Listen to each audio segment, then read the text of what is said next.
Hello and welcome back to another episode. So I am at my little simi base and I'm ready to start working on building my base. So I've just got the scaffolding right here so that we can have a look of the land. You'll remember where we are. It's very close to Sam's location down there. I don't have Optifine right now, so I can't zoom in. And we're just in this forest. So what I'm first going to have to do is clear out a section of this forest where I'm going to be making the house. And I really want to be planning ahead for this and make sure that I get this right because I want everything else to sort of flow out of that. So even though this area right here is probably the flattest, I'm probably going to put it right here. Yeah, that's what I'm going to do. I'm going to clear these trees, make the land a bit flatter, and I'm going to build my base here. Remember, we can terraform all of this as we want. I just want to make sure that I'm not too close to the water so that I can expand with a nice long lawn out the front. So yeah, that's what I'm going to do. Let me get this down.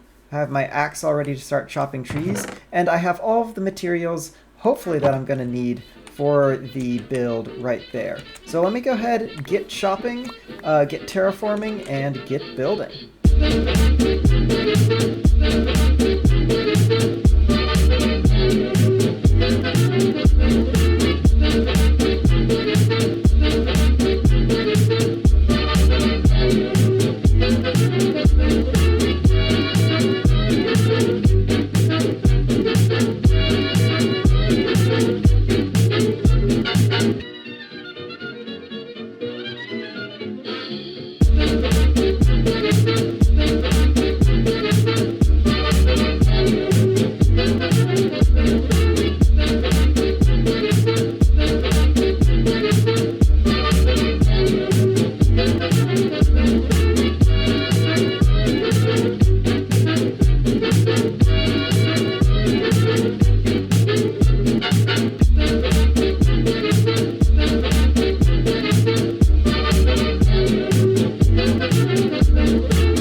And with that, the front of the build is done. Well, not completely done. I still need to add some shrubbery out the front and everything, but I think it's looking really good. I love this style, and I feel like this repeating pattern works really well. It feels spacious up here enough to feel like a front porch and everything, and I'm just really liking the way that this is working. I will say, so right now it is very orange. But that roof, when it oxidizes and turns the nice teal color or greenish teal color, is going to make this look fantastic. Believe me, I didn't want to just set it all out and oxidize it, so I'm going to let it do it naturally, which will take a little while.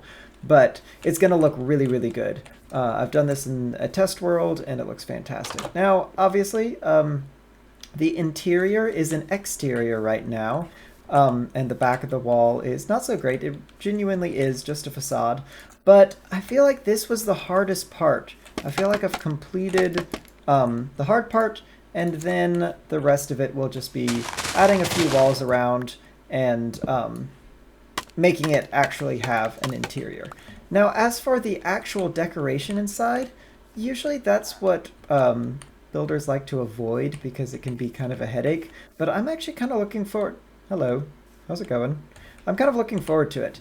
I have some ideas of how to make this interior unique, and the primary reason why I'm excited for this build is how lighting works in 1.18. As you probably know at this point, mobs no longer spawn in light level 7, but they will spawn only in pitch darkness, which means as builders, we can now play around with light and dark in our builds. I'll show you what I mean. So for example, a place like this would be teeming with mobs even though it has torches going down the middle. But because mobs can only spawn in pitch darkness, there's not a whole lot of places they can spawn, and there was only one mob here when I came. And I'm picturing one of the main rooms inside of this being like a nice cozy library lit by candles. And just imagine standing at one of these windows with carpet beneath you and bookshelves all around you, lit by just flickering candles. The room is very dark, and yet you are perfectly safe from mobs. You're not about to get blown up by a creeper or eaten by the undead. It's completely safe.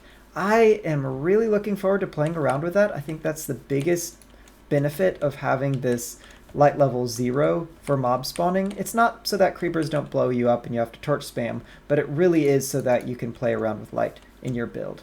I think this will be a perfect build for that. I don't know if I'm going to leave it like this just now. I am going to carry on with the walls and make this a little bit more enclosed. I think I still have a fair amount of materials. Not enough brick to finish off the walls, though. But actually, on the subject of bricks, I made a very important and mildly frustrating discovery just a couple days ago. Turns out, just a couple hundred blocks from where I have set up shop, there is a massive both dripstone and lush caves biome cavern down here. This is huge. This is insane. This is exactly what I was looking for. I didn't have to go thousands of blocks to find one of these. There was just one that I stumbled upon here. And I don't know how well you can see this on the video, but it's huge. And so actually I've come all the way over here because there is a lot of clay that I'm still going to need. And so instead of going all that way, this is going to be really helpful. So I can just be here and mine this stuff up. But unfortunately, it is really, really dangerous right now. I'm surviving off of rotten flesh right now, which I don't know if you knew, this is not a great source of food. Ooh, more rotten flesh. Ah, here we are. This is what I've been looking for. A potentially safe location. Wait a minute, this is kind of nice in here. Yeah, I'm gonna start here. And it doesn't take, like, this is a lot of clay. This may be enough. This one right here may be enough. Probably not. I'll probably have to go down there as well, but I'm just gonna get started.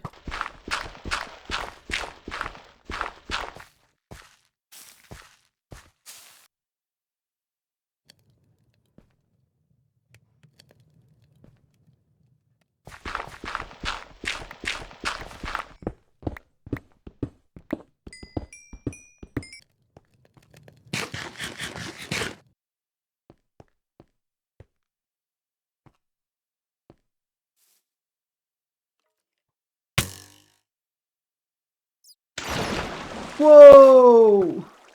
Oh! My heart just fell out of my chest. Oh! That was the worst timed arrow. Ah! Oh! Look at all this fish. Oh my goodness, my heart is still pounding. Oh my goodness.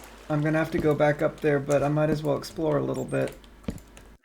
I was just mining for coal to cook up the clay, and I noticed that this went really far down, and then I saw these fish and I was like, I gotta get a closer look. Woof! Don't.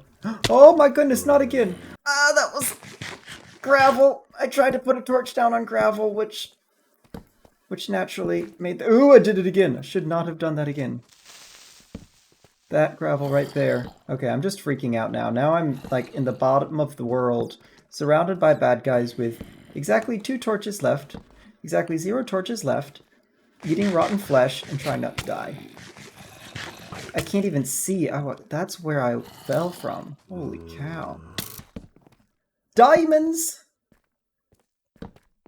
Which, as for what I've been seeing, is when they're exposed like this, there's only one of them. Like, I don't think I've ever found it where an exposed diamond led to more than 1 diamond.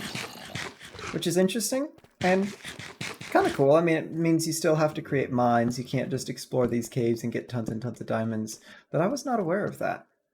Okay, I don't need diamonds right now, and anyway, I don't have a fortune pickaxe, so I really shouldn't be mining it up right now. So I'm gonna see if I can get back to the surface without dying, or get back to my little cave. I have at least some amount of coal. I'm not gonna find any more down here, so might as well get back to the surface. This is insane. I love these caves. I love how dangerous they are too. It used to be in those such close quarters. As long as you checked your 6, you were good. You weren't ever going to be killed or anything. But now, like even if you're super careful, the caves are just dangerous.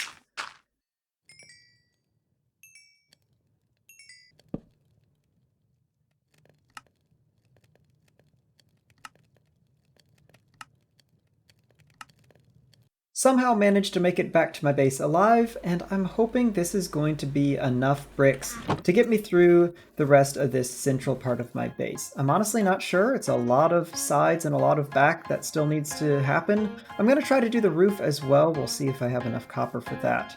But I'm just going to start working on that right now. But that is going to bring us to the end of another episode. So if you liked this video, please leave it a like. Thank you so much for watching, and I will see you in the next one.